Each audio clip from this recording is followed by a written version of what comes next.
പല കാലഘട്ടങ്ങളിലൂടെ പല ദേശങ്ങളിലൂടെ ഉരുത്തിരിഞ്ഞു വന്നതാണ് മഹാബലി സങ്കല്പം. കേരളത്തിലേക്ക് കടന്നു കയറിയ ആര്യന്മാർ നമ്മുടെ ആചാരങ്ങളെയും അനുഷ്ഠാനങ്ങളെയും തകർത്തു കളഞ്ഞ് അവരുടെ ആചാര രീതികളെയും ദൈവങ്ങളെയും നമുക്ക് മേൽ അടിച്ചേൽപ്പിക്കാൻ ശ്രമിച്ചിട്ടുണ്ട്. ആര്യന്മാർ ഈ ഭൂമിയിലേക്ക് കടന്നു വന്ന കാലത്ത് സാമ്പത്തികമായ ഉച്ചനീചത്വങ്ങളോ ജാതിമത വേർതിരിവുകളോ ഇവിടെ ഉണ്ടായിരുന്നില്ല.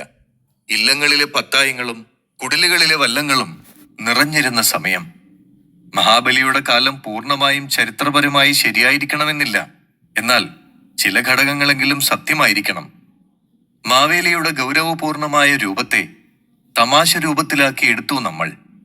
കരുത്തനും സാധാരണ മനുഷ്യരുടെ ശരീരപ്രകൃതിയുമുള്ള ദ്രാവിഡ സംസ്കാരത്തിലെ രാജാവായിരുന്നു മഹാബലി.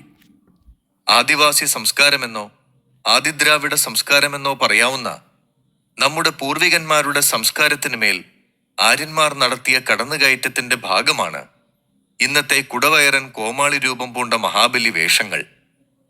ആര്യന്മാരുടെ വരവോടുകൂടി ശാന്തസുന്ദരമായ നമ്മുടെ സാമൂഹ്യ വ്യവസ്ഥ പൊളിച്ചടുക്കപ്പെട്ടു. എന്നിട്ട് അവരുടെ രീതിയിലുള്ള ജാതി വ്യവസ്ഥ കൊണ്ടുവന്നു നമ്മുടെ നാട്ടിലും. അതിന് തുടർച്ചയായാണ് ഇവിടെ ജന്മിത്ത സമൂഹവും സമ്പ്രദായവും നിലവിൽ വരുന്നത്. ബുദ്ധ ജൈന സംസ്കാരങ്ങളുടെ സ്വാധീനവും മാവേലി കഥകളിൽ കാണാൻ സാധിക്കും. തൃക്കാക്കരയുടെ ചരിത്രം നോക്കിയാൽ ബുദ്ധമത വിശ്വാസികളും ആര്യ സംസ്കാരവും തമ്മിൽ സംഘർഷം നടന്നതായി കാണാവുന്നതാണ്. മഹാബലി സങ്കല്പവും വാമന സങ്കല്പവും തൃക്കാക്കരയിൽ ശക്തമായി നിലനിൽക്കുന്നതും അതുകൊണ്ടാണ്. സാമൂതിരി നാട്ടിലും അതിലും വടക്കുള്ള കോലത്ത് നാടെന്ന് വിളിക്കുന്ന ഇപ്പോഴത്തെ കണ്ണൂർ കാസർഗോഡ് ഭാഗങ്ങളിലും ഇതിന്റെ അലകളുണ്ട്. ഓണത്തെയ്യം, ഓണത്താർ, ഓണപ്പൊട്ടൻ, ഓണേശ്വരൻ എന്നീ ചില അനുഷ്ഠാന കലാരൂപങ്ങൾ കോലത്ത് നാടിന്റെ സ്വന്തമാണ്.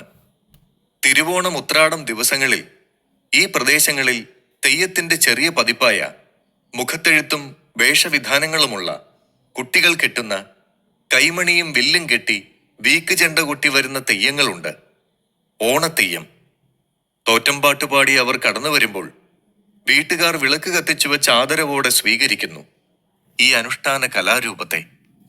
ആ വീട്ടുകാർ കൊടുക്കുന്ന ദക്ഷിണ വാങ്ങി അവരെ അനുഗ്രഹിച്ച് അടുത്ത വീട്ടിലേക്ക് കടന്നു പോകുന്ന ഐശ്വര്യസമൃദ്ധിയുടെ ഓണത്തെയ്യം.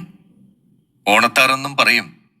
ഇത് കോരപ്പുഴയ്ക്ക് വടക്കെങ്കിൽ കോരപ്പുഴയ്ക്ക് തെക്കുള്ള സാമൂതിരിയുടെ അധീന പ്രദേശങ്ങളിൽ ഓണേശ്വരൻ എന്ന പേരിലാണ് മാവേലി കടന്നു വരുന്നത്. ഓണപ്പൊട്ടൻ എന്ന് വിളിക്കാറുണ്ട് ഈ കലാരൂപത്തെ.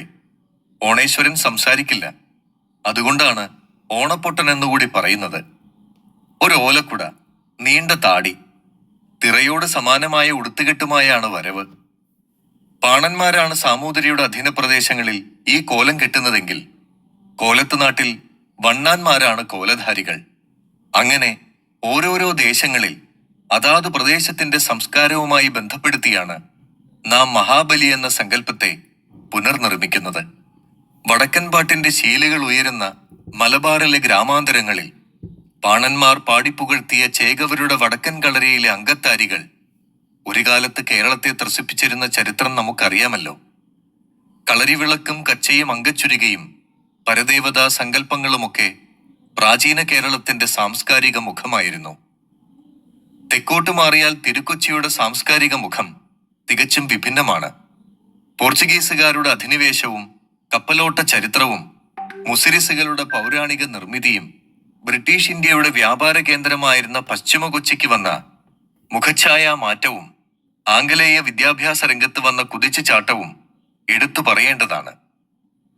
തിരുവിതാംകൂറിലെത്തുമ്പോൾ രാജഭരണത്തിന്റെ അവശേഷിപ്പുകൾ തിരിച്ചറിയാൻ പറ്റും.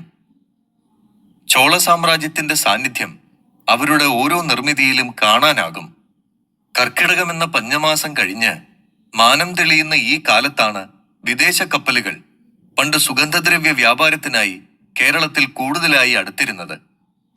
മഴ മാറി വാണിജ്യം പുനരാരംഭിക്കുന്നത് ശ്രാവണമാസത്തിലെ തിരുവോണ നാളിലാണ്. ദൂരെ നങ്കൂരമിട്ട് കിടന്നിരുന്ന കപ്പലുകൾ അന്നാണ് സ്വർണപ്പണവുമായി തുറമുഖത്തെത്തിയിരുന്നത്. അങ്ങനെ സ്വർണ നാണയം കൊണ്ടുവന്നിരുന്ന ഈ മാസത്തെ പൊന്നിൻ ചിങ്ങമെന്നും ഓണത്തെ പൊന്നോണമെന്നും വിളിക്കാൻ കാരണമായി. ഇല്ലങ്ങളിലെ പത്തായങ്ങളെല്ലാം നിറഞ്ഞ് കുടിലുകളിലെ വല്ലങ്ങളെല്ലാം നിറഞ്ഞ് നിറവിന്റെയും സന്തുഷ്ടിയുടെയും സമയം. പാടങ്ങളിലെ പണിയെല്ലാം കഴിഞ്ഞ് കൃഷിപ്പണി ചെയ്യുന്നവർക്കും ചെയ്യിക്കുന്നവർക്കും കൊണ്ടാടാനുള്ള അവസരം. ജന്മിമാരും അടിയാന്മാരും വ്യത്യാസങ്ങൾ മറന്ന് സമഭാവനയോടുകൂടി കഴിയുകയും പരസ്പരം സ്നേഹസന്ദർശനങ്ങൾ നടത്തുകയും ഒരേ വേദിയിൽ ഒത്തുചേരുകയും ചെയ്യാൻ ഉപകരിച്ചിരുന്ന കാർഷികോത്സവമായി ഓണം മാറി, ക്രമേണ ദേശീയോത്സവമായും. ശ്രാവണത്തിന്റെ പാലി സമാന്തരമാണ് സാവണം. അതിന്റെ ആദിരൂപം ലോപിച്ച് ആവണമെന്നും പിന്നീട് ഓണമെന്നുമുള്ള രൂപം സ്വീകരിച്ചു. ശ്രാവണം ചിങ്ങമാസമാണ്. ഇതിന് ബുദ്ധമതവുമായി ബന്ധമുണ്ടെന്ന് ചരിത്ര പണ്ഡിതന്മാർ വിശ്വസിക്കുന്നു. ബുദ്ധഭിക്ഷുക്കളായ ശ്രാവണന്മാരെ സംബന്ധിച്ചുള്ളതാണ് ശ്രാവണം. സംഘകാലത്ത് കേരളത്തിലും തമിഴ്നാട്ടിലുമെല്ലാം ബുദ്ധമതം പ്രബലമായിരുന്നു. അന്നൊക്കെ മഴക്കാലത്ത് ഭജനയിരിക്കലും പഠനവുമൊക്കെയായി ജനങ്ങൾ കഴിഞ്ഞുകൂടിയിരുന്നു. അതിന്റെ തുടർച്ചയായിരിക്കാം ഇന്നത്തെ കർക്കിടക മാസത്തെ രാമായണം വായന. ബുദ്ധഭിക്ഷുവായി ദീക്ഷ സ്വീകരിച്ചു കഴിഞ്ഞ് ശ്രാവണന്മാരായി മാറുന്ന യുവഭിക്ഷുക്കൾക്ക് അവരുടെ ദീക്ഷയുടെ പ്രതീകമായി ഒരു മഞ്ഞ വസ്ത്രം കൂടി നൽകുക പതിവുണ്ടായിരുന്നു. ഈ സംഭവത്തെ അനുസ്മരിക്കുന്നതാണ് ഓണക്കാലത്ത് കുട്ടികൾ ഉടുക്കുന്ന മഞ്ഞക്കോടിയെന്നും പറയുന്നുണ്ട്.